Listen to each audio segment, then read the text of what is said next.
Hello and welcome to week 3 of LIBS 301. This week we are going to be looking at the information literacy step of acknowledge. And the step of acknowledge is going to be broken into two parts. So we'll be looking at part 1 this week, and then later on in the course we will be revisiting the step of acknowledge and continuing on with the conversation.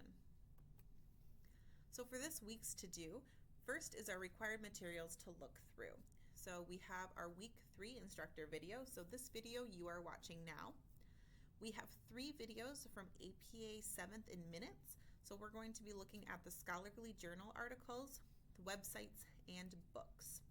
I also have a short kind of fun video from SNL talking about plagiarism that you guys can watch, and then another video on how to avoid plagiarism in 5 easy steps. The assignments that are due this week is going to be our APA Citations and Plagiarism quiz, as well as the APA Citations Where Are You Guys At post. Now for supplemental materials, which are the non-required materials that you guys can look through, we have our APA Referencing Made Easy, everything you need to know about APA 7th, which is a nice video, plagiarism, 6 different types of plagiarisms and how to avoid, as well as how to avoid plagiarism in academic writing.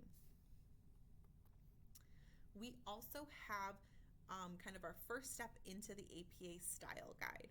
So I have provided a document that links into the APA style guide online, and we will be looking at plagiarism, the basic principles of reference list entries, the elements of the reference list entries, missing information, reference examples in journal articles, up-to-date articles, as well as reports by government agencies. And then we're also looking at the DOI and URL numbers. Now, you can see here on the screen, I have in parentheses numbers. So for plagiarism, it's 8.2 to 8.3. And this corresponds with the section of the Physical Publication Manual, so 7th edition, published in 2020, that discusses these topics. So if you are using the physical book, here's where you'll be able to find those. Again, it is also linked through the list that I have provided in Brightspace. So for the terms and concepts for this week. So first we have attribution, which is giving credit of ownership and or creation to the original author or creator of a work from which you borrowed the content from. Next we have plagiarism. So it's presenting the work or idea from another author, creator, or source as your own without acknowledging the original creator. Now, onto the information literacy concept we'll be looking at this week. So we're jumping all the way to the end of this graphic for the acknowledge step. So acknowledging is crediting the original source of information. And for this step, we are actually looking at 3 different assignment kind of areas, which is actually 4 different assignments. So first is the APA Citations and Plagiarism quiz. Next is the APA Citations Where Are You At post. And both of these assignments you guys will be working on this week. But we also have the in-text citation assignments, which is both a post and a quiz, which you guys will be looking at later on in the course. So again, we're visiting the step of acknowledge in this course. So APA citations for this week's assignment. So why do we cite sources? So first, it makes your work more credible. It gives kind of the oomph and background that says, I'm not just saying this, I have researched and I've seen what others are saying, and I'm adding in their work into mine for that conversation. It also tells your reader where you found your information. So this is really important when you are creating research and working through these different assignments, is you want to have good support behind your arguments. It also allows your reader to learn more, beginning with your sources. So they can go to your reference page and see where you found that information, and they can look that up themselves as well. It also gives credit to the people whose ideas and words you guys are using. And finally, by citing your sources, it protects you from plagiarizing. So talking about plagiarism, let's look a little bit more into that weekly assignment. So what is plagiarism and what falls under it? So the one that we most likely think of is direct plagiarism, and that is taking word-for-word transcriptions of a section of someone's work and not adding any attributions or quotation marks around it. So direct plagiarism basically is a copy and paste with no citation given. Now, self-plagiarism is when you're using your own previous work or mixing parts of your previous works without acknowledging it, or just kind of going, I'm going to rework this assignment. So don't do that. Make sure you guys are either citing yourself and building upon it, or really reworking it enough that it is a new piece of research. Mosaic plagiarism is borrowing phrases from a source without quotation marks or using synonyms while keeping the same general structure and meaning of the original work. This often happens when you guys are paraphrasing or summarizing and are just looking at that original source and trying to make up your own words and phrasing for the information. The best way to do it is actually to read through that original source, put it aside, and then write your information out. And then finally, we have accidental plagiarism, and that's just forgetting to cite a source or misquoting a source.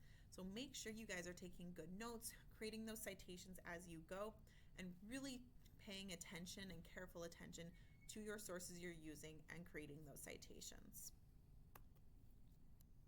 Now let's talk a little bit about DOI numbers, which is an area that a lot of us struggle with as we go through creating our citations. So what is a DOI number? So digital object identifiers, commonly shortened to DOI, were invented to give each electronic or digital item a unique and persistent identifier. So it is very similar to an ISBN number that you would have on your books, but this is for digital articles online. So please note that not every article has a DOI number. So these are still kind of in their infancy, kind of adolescence era. So if you have an older article from the early to mid 2000s and before, it most likely will not have a DOI number, but always look for that number. So also, what do DOIs look like? So all DOI numbers start with the number 10 followed by a period and then additional information. So here I have 10.1515, a backslash, and then some words, additional numbers, dashes. Each of that kind of after the 10 point will be different. So how are DOIs formatted in a citation? So when you're creating a citation with a DOI number, you will have the HTTPS, a colon, 2 backslashes, doi.org, backslash, 10 point, and then that rest of that identifier number. One thing to note though is we don't format with the university's URL. So on a couple of the databases, if you pull the DOI or use that citing sources link, it will add in briarcliff.edu backslash doi.org, etc., etc. What you do is you remove that briarcliff.edu. We also have some really good information through the APA Style Guide online that goes into DOI numbers, and as we are working through our assignments, I will be giving feedback to you guys on how to work through and edit your DOI numbers. So let's look at week 3's to-do list. So first, for the required materials to look through, we have our week 3 instructor video. We also have the YouTube videos from the Humber Library, which is the APA 7 in minutes. So that will be our scholarly journal articles, websites, and book videos. We also have just a just for fun video from SNL on plagiarism. And we also have the YouTube video from the Modern Librarian Memoirs of how to avoid plagiarism. For supplemental or non-required materials for you guys to look through of just kind of additional materials, we have the YouTube videos from Smart Student, which is APA referencing made easy, everything you need to know about APA 7th edition, plagiarism, the 6 different types of plagiarism to avoid, and how to avoid plagiarism in academic writing. We also have the APA Style Guide online. So again, look through those links. Also here you can see where those topics correspond with the physical publication manual. And finally, for our assignments that are going to be due. So we have our APA Citations and Plagiarism quiz, which is due on Thursday.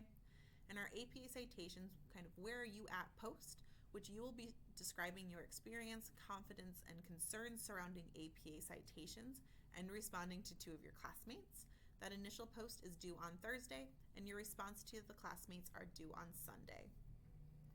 Now, if you have any questions, feel free to reach out to me either by email or setting up a virtual or in-person one-on-one meeting. Citations are very confusing, and the more you work through it, the more confident you will get. And I hope that we get to that point through the end of this course. But again, if you have questions, are stuck, aren't sure where to go with your citations, please reach out to me and I'm more than happy to help. Have a great week.